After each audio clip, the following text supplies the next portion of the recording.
Halo guys, seperti biasa balik lagi hari ini di channel Mr. Trade-in, yang dimana kita akan kembali masuk untuk update market di IHSG Daily untuk hari Senin tanggal 21 Juli teman-teman. Dan hari ini kita lihat ya, untuk market kita terlihat mengalami koreksi yang cukup lumayan masif kalau bisa dibilang ya. Banyak emiten-emiten hari ini yang terpaksa harus ditutup merah teman-teman, dan juga nggak dikit juga yang terlihat yang mengalami breakdown dari supportnya, sehingga dengan penutupan hari ini IHSG kita melemah 0,59% di level 6.860. Kemudian kita mungkin akan lihat sekilas secara bankingnya ya. Bank BCA hari ini terlihat mengalami koreksi dengan penutupan di 9.250. Kemudian Bank Mandiri juga sama mengalami koreksi di 5.775. Kemudian Bank BNI juga kembali terkoreksi di harga 9.050. Sedangkan untuk Bank BRI hari ini yang bisa menguat ya hari ini dengan penutupan di 5.575. Lalu untuk sektoral hari ini terlihat secara mayoritas cenderung ditutup merah teman, dengan pelemahan yang menjadi pemberat dari sektor industri ya, dan juga sektor transportasi yang masing-masing melemah di atas 1%. Kemudian secara rupiah hari ini untuk rupiah kursnya so far masih kembali melemah teman-teman. Untuk rupiah kita masih berada di atas 15.300-an. Kita langsung coba cek ke teknikal ya hari ini. Nah, di sini kita akan bahas sedikit dari time frame 1 minggu teman-teman. Secara time frame weekly di sini mungkin saya nggak banyak bahas ya, karena so far pergerakannya untuk IHSG kita masih cenderung dalam konsolidasi nih secara weekly-nya. Di sini terlihat setelah kemarin sempat rebound ya di sini, kemudian sekarang posisi dalam fase untuk konsolidasi teman-teman di area atas ya.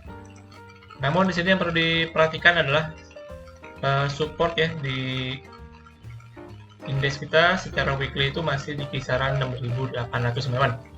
Ini juga bertepatan dengan confluence of support, yang dimana ada support di 6.800 dan juga garis eksponensial moving average yang di sini berfungsi juga sebagai support teman-teman. Jadi harusnya IHSG kita masih bisa bertahan ya di atas support ini nih, kurang lebih di 6.800 untuk mempertahankan momentum bisa kembali menguat lagi teman-teman ya. Tapi kalau misalkan ternyata nih kondisinya dia langsung break bawah 6.800, ini posisi jadi kurang bagus teman-teman, dan malah berpotensi malah kembali untuk melemah lagi. Tapi kalau misalkan masih berhasil bertahan di atas support tersebut, harusnya sih menurut saya masih ada potensi bisa kembali untuk menguat. Dan kembali lagi untuk resist sementara yang cukup penting untuk IHSG kita masih di kisaran 6.960-an teman-teman. Di sini masih merupakan resist major ya, yang wajib perlu untuk di break apabila indeks kita mau mengklaim kembali untuk posisi bullishnya nih. Jadi sementara masih dalam konsolidasi menurut saya. Ini kita udah hitung dalam kurang lebih 5 minggu ya, posisinya masih dalam konsolidasi. Jadi kita masih perlu pantau bagaimana langkah ataupun arah yang akan diambil oleh indeks kita teman-teman. Oke, itu secara weekly sekilas aja. Kemudian secara daily kita lihat. Secara daily sebenarnya cukup kurang bagus bisa dilihat hari ini dengan candle yang cukup merah ke bawah ya. Ini menandakan hari ini sebenarnya banyak aksi jual teman-teman yang mewarnai hari ini, sehingga terlihat dari candlenya yang terlihat cukup kurang bagus. Dan dari segi time frame yang lebih kecil, sebenarnya kita masih ada gap ya yang belum ditutup nih di kisaran 1.900-an.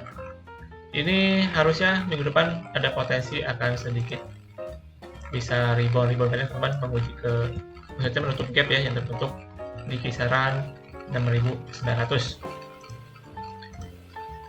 Namun so far ada support pendek untuk IHSG kita masih di 6.840-an. Kalau misalkan dijebol maka nextnya bisa menuju ke 6.800 sebagai support dari time frame weekly-nya. Oke, jadi so far kurang lebih itu untuk update market kita dari outlook IHSG yang sebenarnya masih ada potensi yang menarik ya untuk IHSG kita masih bisa menuju bullish. Namun dengan syarat harus bisa mempertahankan level support dengan di kurang lebih di 6.800-an teman. Oke. Kemudian hari ini di hari Jumat kita akan masuk dalam emiten update. Yang pertama yang kita akan bahas hari ini yaitu dengan emiten Pertamina Geothermal Energy ya, dengan emitennya PGEO dengan kodenya itu teman-teman. Kita akan coba lihat untuk berita sekilas. Di sini PT Pertamina Geothermal Energy bersiap untuk memasuki area bisnis panas bumi global, teman-teman. Yang dimana perseroan akan menggelar ekspansi bisnis ke sejumlah negara. Di antaranya yaitu Kenya, Turki, dan juga Jerman.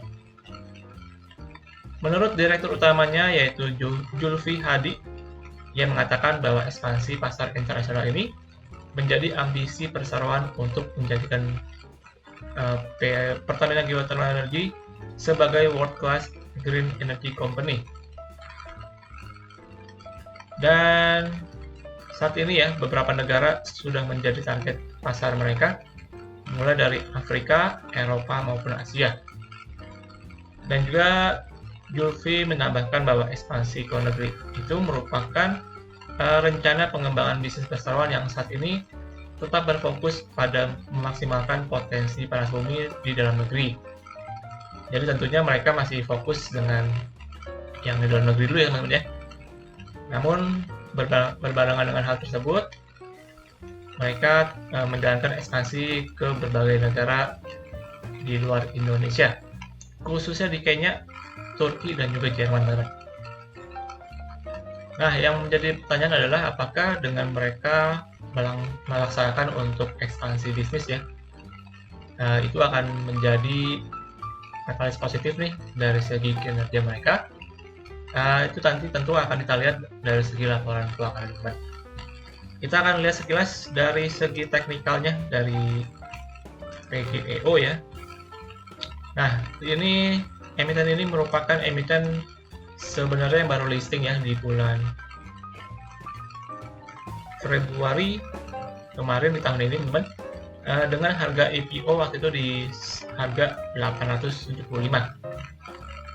Di sini kita bisa lihat untuk progresnya ya, untuk IPO-nya. Sewaktu IPO terlihat langsung mengalami koreksi teman-teman sampai ke 595.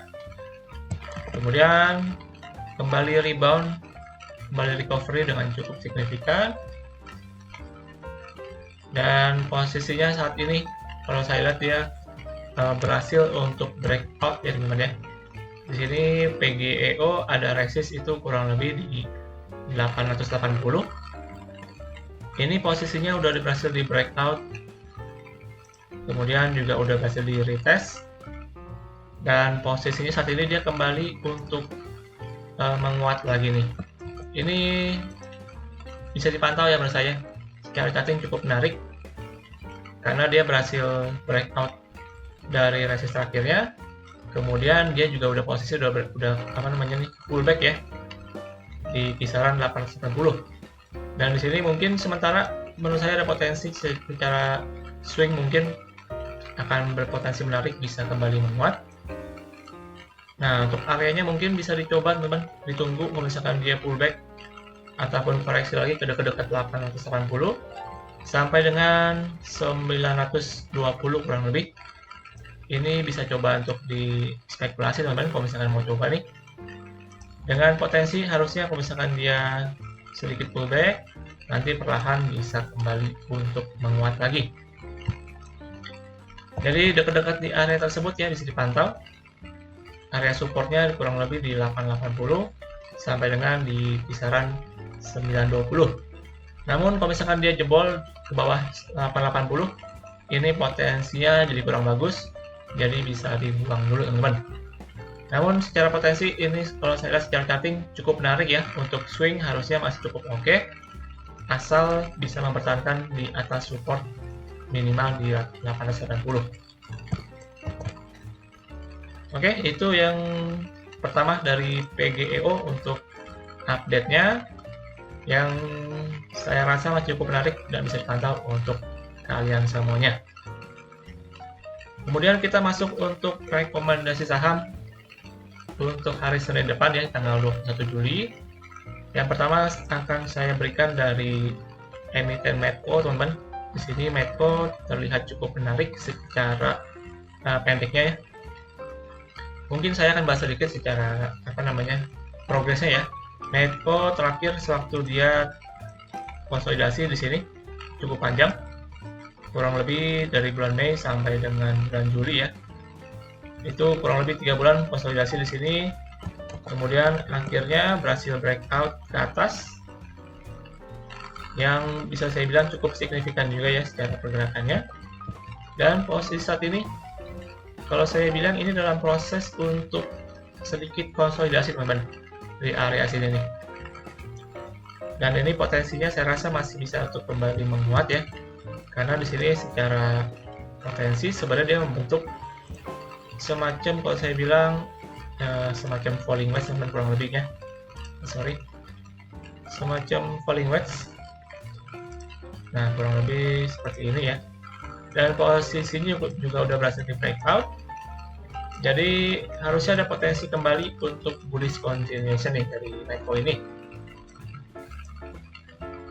Nah, untuk area sendiri mungkin bisa coba ya untuk antri kalau misalkan dikasih itu di dekat-dekat 1040 sampai dengan 1050. Ini merupakan area supportnya untuk Medco. Harusnya bisa cukup kuat ya di area tersebut. Kalau misalkan dikasih bisa coba untuk spekulasi, menurut saya ada potensi untuk bisa kembali menguat minimal sampai ke sekitar 1110 untuk area dari penguatan dari Medco ini memang secara pendeknya. Kalau misalkan bisa lebih momentumnya kuat, harusnya ada potensi kembali bisa menguji sampai ke 1150 teman-teman. Dan kalau misalkan bisa berhasil breakout juga dari area tersebut, itu nextnya udah sekitaran 1200 ya. Jadi lumayan bisa dipantau nih. Untuk Medco harusnya secara jangka pendek, kalau saya bilang bisa cukup menarik nih. Dengan potensi yaitu bullish continuation yang terjadi secara jangka pendek. Oke, jadi bisa dipantau untuk Medco yang pertama. Kemudian yang kedua, dengan emiten yaitu PKPK. Ini emiten yang mungkin sedikit lebih ke arah gorengan teman-teman ya. Namun di sini saya lihat potensi cukup menarik dari PKPK. Yang dimana kalau misalkan kita lihat secara jangka panjangnya, secara weekly di sini PKPK momentumnya cukup kuat, dan so far terakhir juga berhasil breakout nih dari resistnya. Ini kurang lebih di 350 sampai dengan 380 ya. 350 ini resistnya berhasil di breakout, dan di sini terlihat setelah dia breakout ini posisinya udah kurang lebih 2 minggu ya teman-teman, berhasil mempertahankan support di sini teman-teman. Jadi ini sebagai bentuk untuk sedikit konsolidasi dan juga pullback menurut saya untuk membuat dia support, dan perlahan-lahan akan kembali bisa menguat lagi. Jadi untuk PKPK bisa cukup menarik menurut saya, bisa dipantau. Dan untuk areanya ya, bisa dipantau mungkin di dekat-dekat 368 sampai 370 teman-teman. Ini area untuk PKPK yang bisa cukup menarik, bisa dipantau. Dengan target harusnya bisa kembali menguji ke resist bagian atasnya nih, kurang lebih di 400 sampai dengan 420. Jadi untuk PKPK secara jangka pendek menurut saya cukup menarik, secara momentum cukup kuat ya. dia berhasil mempertahankan juga di atas garis eksponensial moving average yang periode 13, which is itu sebagai momentum untuk uptrend jangka pendek, jadi harusnya masih bisa berpotensi untuk lanjut menguat. Dan untuk areanya bisa coba spekulasi aja ya, dekat-dekat di support di 370 kalau misalnya dikasih. Kalau misalkan dia jebol ke 368 bawah, ini bisa dibuang dulu karena potensinya bisa kembali untuk turun lebih jauh lagi. Oke, jadi itu ya 2 rekomendasi saham yang saya berikan untuk hari Senin depan. Yang pertama tadi ada Medco yang secara momentumnya cukup menguat, cukup menarik, bisa dipantau untuk potensi penguatannya. Dan PKPK ini saya rasa juga bisa berpotensi menguat di hari Senin besok. Jadi bisa dipantau, namun ini sedikit gorengan dan untuk emitennya ya. Jadi harus disiplin dengan emiten-emiten yang kurang liquid seperti ini. Kemudian tadi kita juga udah bahas market, yang dimana sebenarnya secara potensi mungkin ya minggu depan akan sedikit mengalami koreksi sampai ke 6.800. Namun so far secara outlook masih bagus dan bisa berpotensi kembali breakout bahkan ke atas 7.000 teman. Jadi untuk IHSG kita masih cukup menarik dan perlu kita pantau bagaimana progres untuk kedepannya nih. Apakah mampu untuk breakout ke atas atau justru akan kembali melemah bahkan breakdown lagi ke bawah supportnya teman. Oke, jadi demikian untuk hari ini. Dan berakhir untuk pembahasan kita untuk IHSG Daily hari Senin tanggal 21 Agustus maksudnya di tahun 2023. Oke, thank you guys untuk atensinya di video kali ini ya. Nah, jangan lupa juga untuk kalian lakukan kembali analisa ulang untuk setiap analisa maupun pantauan yang saya berikan. Dan juga jangan lupa tentunya untuk subscribe, like dan juga komen, serta share kepada teman-teman kalian. Dan kita akan berjumpa lagi di update market selanjutnya. Happy weekend dan salam trade.